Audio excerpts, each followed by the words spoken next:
성경 5대 제국 아수르 제국. 일부 하나님은 왜 아수르를 사용하셨을까요?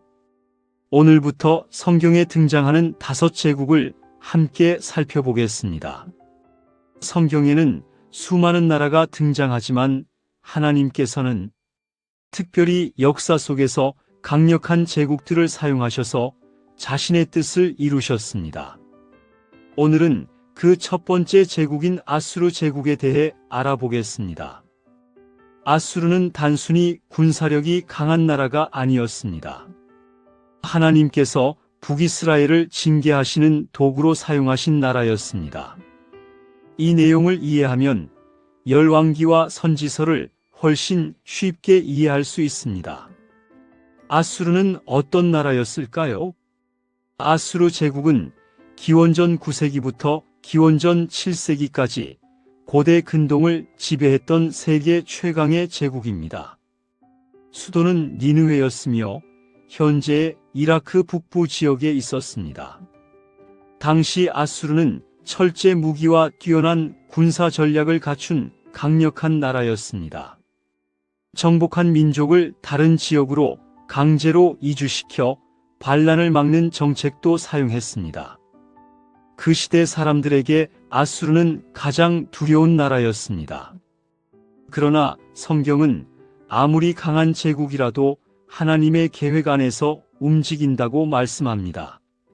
세상의 역사는 사람의 힘으로만 움직이는 것이 아니라 하나님의 주권 아래 있다는 것을 성경은 보여줍니다. 북이스라엘은 왜 하나님을 떠났을까요?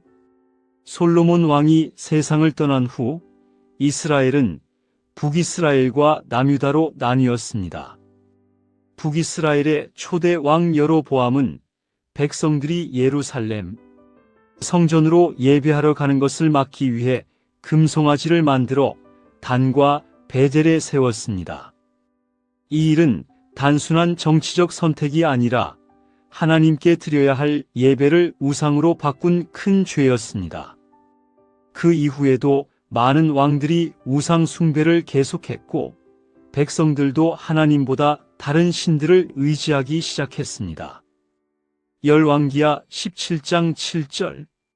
이는 이스라엘 자손이 자기들을 애굽 땅에서 인도하여 내신 여호와 하나님께 죄를 범하고 다른 신들을 경외하였음이라. 이 말씀은 북이스라엘이 멸망한 가장 근본적인 이유를 알려줍니다.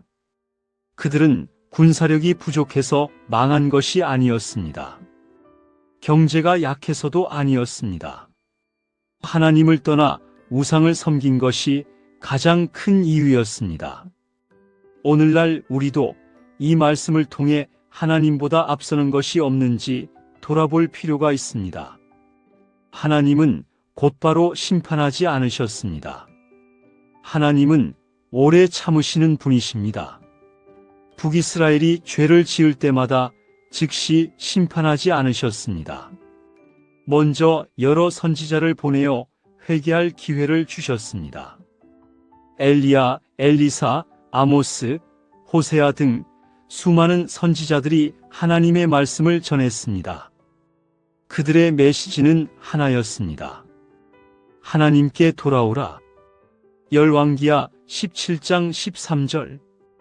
여호와께서 각 선지자와 각 선견자를 통하여 이스라엘과 유다에게 경고하여 이르시기를 너희는 악한 길에서 떠나. 하나님은 심판보다 회개를 먼저 원하셨습니다. 그러나 북이스라엘은 끝내 하나님의 말씀을 듣지 않았습니다.